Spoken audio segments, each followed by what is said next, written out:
إنا جعلنا في أعناقهم أغلالا فهي إلى الأذقان فهم مقمحون وجعلنا من بين أيديهم سدا ومن خلفهم سدا فأغشيناهم فهم لا يبصرون وسواء عليهم أأنذرتهم أم لم تنذرهم لا يؤمنون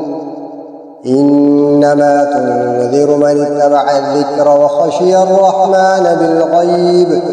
فبشره بمغفرة وأجر كريم إنا نحن نحيي الموتى ونكتب ما قدموا وآثارهم وكل شيء أحصيناه في إمام مبين واضرب لهم مثلا أصحاب القرية إذ جاءها المرسلون إذ أرسلنا إليهم اثنين فكذبوهما فعززنا بثالث فقالوا إنا إليكم مرسلون قالوا ما أنتم إلا بشر مثلنا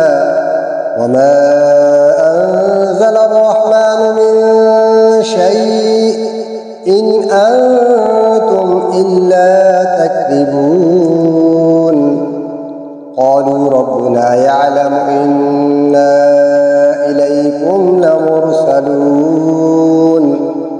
وما علينا